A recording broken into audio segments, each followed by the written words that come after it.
तेरे संग इश्क तारी है, तेरे संग एक खुमारी है, तेरे संग चैन भी मुझको, तेरे संग बेकरारी है।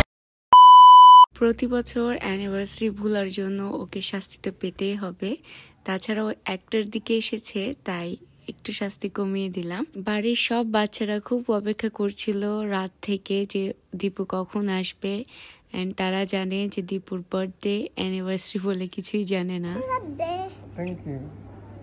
আর অনেকদিন আগে আমার হাত থেকে ভেঙে যাওয়া দীপুর ফেভারিট চশমাটা আমি ওর জন্য ঠিক করে আনি অ্যান্ড ওটাই ওকে গিফট হিসেবে দিই।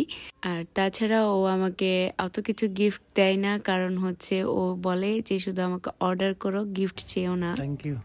তারপর আমরা দুজনেই ব্রেকফাস্ট করে বের হয়ে গিয়েছি, কারণ দীপু যাবে কাজে আর আমি যাবো ভার্সিটি। তাই দীপুকে বললাম যে আমাকে ড্রপ করে দাও, আর এটাই ছিল আমার ভুল, ভার্সিটি যাওয়া। যখন শুনেছে আমার অ্যানিভার্সারি, এরা আমার কাছে ট্রিট নেওয়ার জন্য বসেই আছে।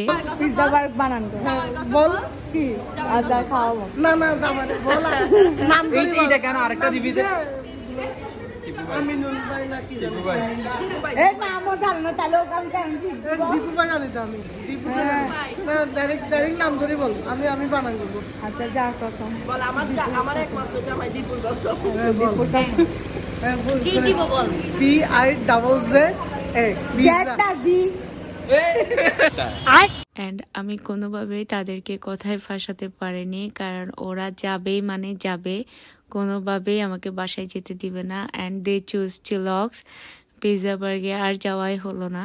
তারপর আমরা অর্ডার করি fish toast, fries, burgers and rice bowls. আর এই রাইস বোলসটা আমি প্রথমবারই ট্রাই করেছিলাম ওইখানে, অনেক বেশি মজা লেগেছে।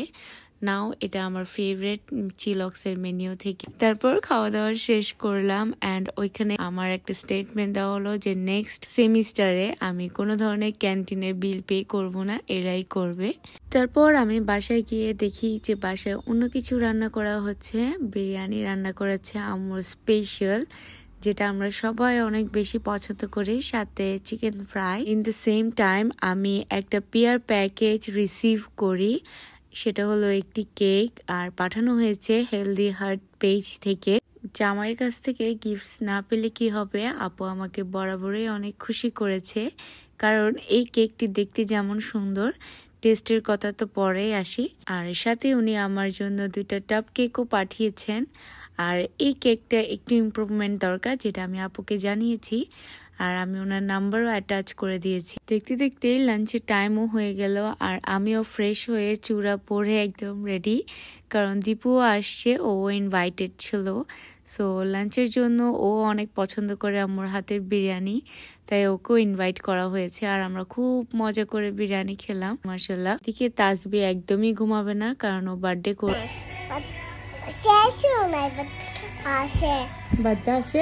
তারপর আমরা খাওয়া দাওয়া করে কেকটা কাটতে বসলাম, কারণ বাচ্চারা অনেক বেশি এক্সাইটেড, আর তাজু আর আনাবিয়া তো ঘুমই। সো আমরা কেকটা কাটলাম অ্যান্ড সবাইকে খাওয়ালাম। আর কেকটা ছিল ভ্যানিলা ফ্লেভারের। কেকটা অনেক বেশি মজা ছিল অ্যান্ড সফটও ছিল, আপনারা দেখলেই বুঝতে পারবেন যে আমরা কি মজা করে খেয়েছি। খাওয়া দাওয়া করে সন্ধ্যার দিকে আমরা একটা চুইংগাম চিবাতে চিবাতে বের হয়ে গেলাম আমাদের রিচুয়াল পালন করতে। এই রিচুয়ালটা যদিও জোরপূর্বক, মানে আমার পছন্দ হয় বলে, আমার ইচ্ছা হয় বলে দীপু নিয়ে যায়। দীপুর কোনো ডে সেলিব্রেট করা একদমই পছন্দ না, ওর কাছে মনে হয় যে রেগুলার ডেজই হ্যাপি থাকলেই হলো, বাকি আর কোনো ডেজের দরকার নেই। এনিওয়েজ সব হাজবেন্ডই এরকম, বাট আমার একটা রিচুয়াল আমি ফলো করতে চাই যে আমি বড় কিছু করে না করি, সবসময় একটা ডিনার ডেট তো করবোই আমাদের অ্যানিভার্সারি বা স্পেশাল ডেজ গুলোতে। এনিওয়েজ কথা বলতে বলতে পৌঁছে গেলাম চাঁদখাও আবাসিক এলাকা, যেখানে ওয়াফল অ্যান্ড ক্রিস্পে যেখানে দীপু অনেকদিন ধরে তাদের potato swirl and waffle crave করছিল, সাথে তাদের special blueberry mojito and coconut mojito.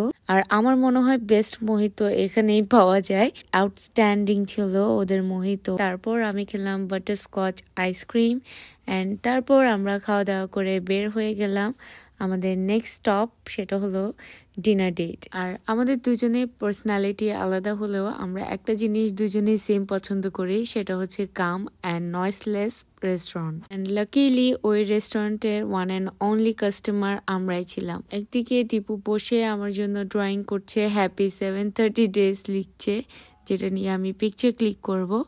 অন্যদিকে আমি খাবার অর্ডার করে দিয়েছি অ্যান্ড আমাদের খাবারও চলে আসছে। খাবারে অর্ডার করেছিলাম আমরা টমিয়াম স্যুপ, স্টিম ওয়ন্তন আর হচ্ছে ম্যাগি গোরাং, যেটা দীপুর অনেক ফেভারেট। আর আমরা অনেক বেশি পছন্দ করি এশিয়ান ফুড ট্রাই করতে, সো আমরা ওইটাই করে থাকি সব সময়। আর এখানে দীপু আমাকে কিছু পিকচার ক্লিক করে দিল, তারপর আমরা খাওয়া দাওয়ারে ফোকাস করলাম। ওদের খাবার আমার অনেক বেশি পছন্দ হয় অ্যাজ অলওয়েজ। ওরা কোয়ান্টিটি অ্যান্ড কোয়ালিটি দুটোই মেনটেন করে, সাথে প্রাইজিংও। তারপর আমরা খাওয়া দাওয়া শেষ করে ওইখান থেকে বের হয়ে আসলাম। আর এটাই ছিল আমাদের অ্যানিভার্সারি সেলিব্রেট করা ফ্যামিলির সাথে, নিজেদের সাথে। সো আশা করি আপনাদের ভালো লেগেছে। আমাদের জন্য অনেক অনেক দোয়া করবেন আর মাশাআল্লাহ বলতে ভুলবেন না। That is it for today guys. Allah Hafiz.